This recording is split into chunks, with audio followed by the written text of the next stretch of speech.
સુરતના પોશ વિસ્તારમાં હતા વેસુમાં આવેલી હેપી એલિગન્સ બિલ્ડિંગમાં એક જ પરિવારના 4 સભ્યોએ જઈ દવા પીને આપઘાત કરવાનો પ્રયાસ કરતા સમગ્ર પંથકમાં ચકચાર મચી ગઈ છે। આ કરુણ ઘટનામાં 3 લોકોના મોત નીપજ્યા હતા, જ્યારે એક 5 વર્ષની બાળકીના જીવનો આબાદ બચાવ થયો છે।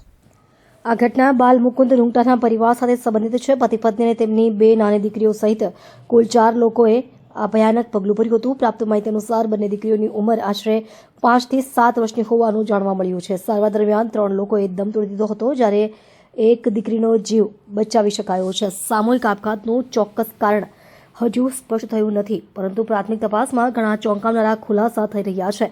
સ્થળ પરથી મળી આવેલી સુસાઇડ નોટમાં કેટલાક મહત્વપૂર્ણ ખુલાસા થયા છે। આ નોટમાં એક વ્યક્તિ દ્વારા નાણાકીય બાબતે કરવામાં આવતા માનસિક અને શારીરિક ત્રાસનો ઉલ્લેખ કરવામાં આવ્યો હોવાનું ચર્ચાઈ રહ્યું છે। ઘટનાની જાણ થતાં જ વેસુ પોલીસનો કાફલો તાત્કાલિક ઘટના સ્થળે પહોંચી ગયો હતો। પોલીસે તમામ પુરાવા એકત્ર કરી લીધા છે અને સુસાઇડ નોટના આધારે કાયદેસરની કાર્યવાહી હાથ ધરી છે। પોલીસ આ મામલે ઊંડાણપૂર્વકની તપાસ કરી રહી છે અને આરોપી સામે યોગ્ય કાર્યવાહી હાથ ધરવામાં આવશે તેવું પોલીસ સૂત્રોએ જણાવ્યું છે।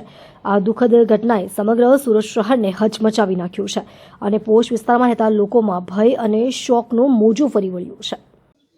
घटना तो क्या 4:11 में फोन आया मेरे को। मैंने अपने बीवी बच्चे को यहाँ भेजा और 4:35 में मैं यहाँ पहुँचा। देखा कुछ भी नहीं है। तो मेरी बेटी में दोनों बच्चों में जान थी, तुरंत एम्बुलेंस करके ग्रीन लीफ हॉस्पिटल भेजा। उन लोग को हॉस्पिटल भेज दिया अपने बच्चों के साथ। मैं यहीं था, फिर पुलिस आई तो अपना काम की। कितने बजे ये घटना बनी?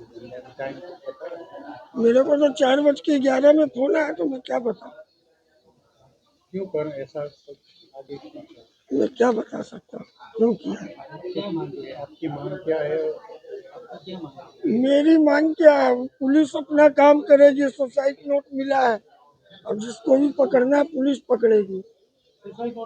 સર કઈ આપઘાતનો બનાવ બન્યો છે, શું હકીકત છે? ગઈકાલે સાંજે વેસુ પોલીસ સ્ટેશનને એક જાણકારી મળી કે હેપી એલિગન્સ નામની એક બિલ્ડિંગ છે વેસુ વિસ્તારમાં, એમાં એક પરિવારે ઝેરી દવા પી અને આપઘાતનો પ્રયાસ કરેલ છે। પોલીસ સ્થાનિકે પહોંચતા બાલ મુકુંદ નામના જે ખેતાન નામના વ્યક્તિ છે એ સ્થળ પર મરણ ગયેલ હતા અને 108 દ્વારા એને પુષ્ટિ કરવામાં આવેલ। બાદ એમની પત્ની જે છે પ્રિયંકાબેન અને ભવ્યા અને પાથવી નામના 2 બાળકીઓ છે, એમને દવાખાને એડમિટ કરવામાં આવેલા હતા, જે પૈકી પણ પ્રિયંકાબેન અને મોટી દીકરીનું આજે સવારે અવસાન થઈ ગયેલું છે।